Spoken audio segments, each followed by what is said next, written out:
None of this is supposed to happen anymore. Liverpool and Manchester City have traded uppercuts for 8 grueling months.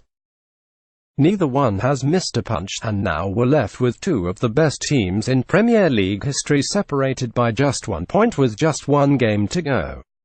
It's the closest title race since Sergio Aguero's 94-minute winner against Queen's Park Rangers on matchday 38 in 2012. It's also worth noting that both of this year's championship chases surpassed that City side's points total weeks ago.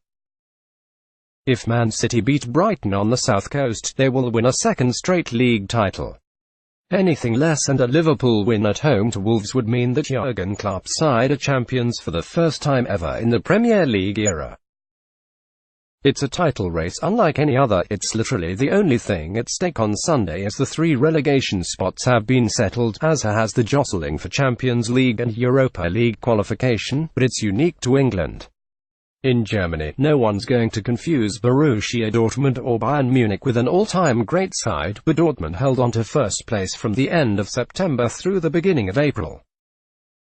A stunning 5-0 victory over Dortmund moved Bayern back into first last month, but they're clinging to a tenuous 4-point lead with a pair of remaining games against third-place RB Leipzig and fourth-place Eintracht Frankfurt. Johnson, how Prem clubs' European qualification could play out. Premier League, sprint to the title. Miller, ultimate guide to championship playoffs. By the numbers. How Man City, Liverpool took over in the Champions League. Real Madrid, the 3-time defending champs, were knocked out by little old Ajax in the round of 16. Cristiano Ronaldo's Juventus befell the same fate in the quarter-finals, while Bayern Munich were also sent packing in the first knockout round. Then Liverpool, incredibly, toppled Barcelona in the semis, and Tottenham, incredibly, did the same to Ajax. Given the growing inequality at the top of the European game, where wealth begets more wealth begets more success in a cycle with no end in sight, uncertainty seemed like it had become a thing of the past. Will anyone outside Europe's elite teams get a shot at league glory in the future? Coming into this season, Juventus had won 7 Serie A titles in a row. Bayern's streak was at 6. PSG were winners of 5 of the past 6 League One championships, and Barcelona had lifted the La Liga trophy in 3 of the past 4. Somehow, none of them were even the most dominant team in Europe. No, that was Manchester City, who'd won the Premier League with 100 total points and a 19-point gap from second place. On top of that, the Champions League, a competition partially designed to create randomness through its abbreviated knockout round structure, had been won by either Bayern, Real, or Barcelona in 7 of the previous 8 editions. It might not look like it, but despite 2 down-to-the-wire title races and a Champions League that will produce a champion that hasn't won since at least 2005, not much has changed, although maybe it should.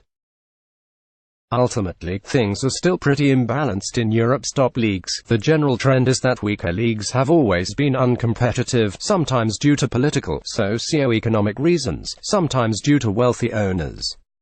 Sometimes the top team has managed to reinforce the dominance by playing in Europe. Omar Chowdhury, head of football intelligence at the consultancy 21st Club, told me. But the Big 5 leagues are moving more and more towards competitive inequality, to the extent now that they're the most imbalanced leagues. At the end of 2018, the CIES Football Observatory released a report detailing Europe's growing competitive inequality over the past 10 seasons. The study found that among the Big 5 leagues, the percentage of points won by the champion and the top 3 teams is increasing. Winners took an average of 73% of the total points in 2009. That number jumped all the way up 83% last season, while the top 3 teams increased their share from 70 to 73% over that same span. The imbalance also shows up on a game-to-game level. The study found that the average goal differential per game in the Big 5 leagues increased from 1.294 to 1.408 since 2009, while the percentage of games won by at least 3 goals rose from 14 to 18%. I think on the whole we should expect to see the same teams competing in title races, Chowdhury said, though the likelihood is that each year you'll probably have at least one competitive title race, as one team had a bad year and a rival team has a good one. That's pretty much what's happened in England and in Germany this season. Liverpool's expected goal differential, according to Opta, is 20 goals lower than their actual goal differential, +45 to +65. And Dortmund are about 14 goals ahead of their underlying numbers, +19.9 to +34. Meanwhile, City +59.3 xGD, +69 GD, and Bayern +55.7 xGD, +52 GD have significantly better underlying numbers than the teams chasing them, but they haven't been as efficient in converting and preventing the shots they create and concede. Most title-winning teams do it on the back of some hot finishing and great goalkeeping, but expected goals are a better predictor of future success than, well, goals. And even with Liverpool and Dortmund pushing their performances to their absolute limits, it still might not be enough. We can expect season-long title races in England, where the financial gaps between the wealthiest teams aren't as marked as they are in the other top European leagues. Dr. Raffaele Poli, head of the CIES Football Observatory, told me. In Spain, there are also two very rich teams, Barcelona and Real Madrid, while there is no more real competition in Germany, France and Italy. There is some hope in Italy if Milan and Inter recover some of their past glory, but Bayern in Germany and Paris Saint-Germain in France have no real rival in the current situation. Play 137 Serie A's race for Champions League is heating up. ESPN FC's Steve Nicol and Ross Dyer predict a few notable fixtures from Serie A this weekend, with the race for top four at fever pitch. Of course, recurring dominance isn't unique to soccer. The Golden State Warriors have won 3 of the past 4 NBA titles. The Los Angeles Dodgers have won the National League West in 6 consecutive seasons and the NI title in the past 2. And the New England Patriots have won 3 of the NFL's past 5 Super Bowls. Those leagues are all doing just fine. People love to hate on a big fish. The Yankees in baseball, Bayern in German football. Chris Anderson, a soccer industry strategy and investment consultant based in London, told me. Stadiums are full when the big boys come to town. I think sports economists would say that having a big fish by itself isn't bad, but it's bad if the overall competitive balance becomes really skewed so that you never have challenges to the top teams. Barcelona have now won 4 of the past 5 La Liga titles. Juventus have extended the streak to 9 consecutive Serie A crowns. PSG just clinched League One title number 6 in 7 seasons. If Bayern hold on to their lead over Dortmund, they'll make it 6 Bundesligas in 6, while a win on Sunday over Brighton will give Man City the 2 highest point totals in Premier League history in consecutive years. The home and away, play everyone twice structure seems like the best way to determine the best team, but it's certainly not the best way to ensure excitement and unpredictability, at least not anymore. The formats and structures were used were essentially either directly or indirectly from the Victorians 150 years ago, Chowdhury said.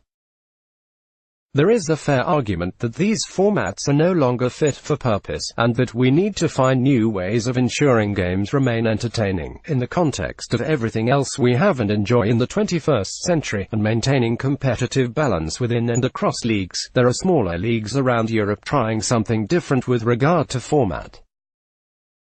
In Poland's first division, there are 16 teams. They play 30 games and then split up into 2 divisions made up of the top and bottom 8. Everyone keeps the points totals. Then, the top 8 all play each other once more and the team with the most points wins the title, while the same happens with the bottom 8 teams with the 2 lowest totals are relegated. In Belgium, 16 teams contest a 30-game season and then the top 6 separate out into a mini-league.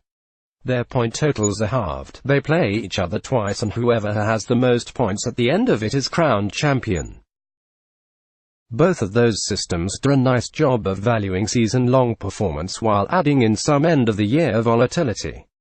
Wouldn't you rather watch Serie A championship round, rather than Juventus playing another meaningless game in mid-April? However, the forces that create the inequality in the first place are the same ones that will likely prevent any structural fixes from happening.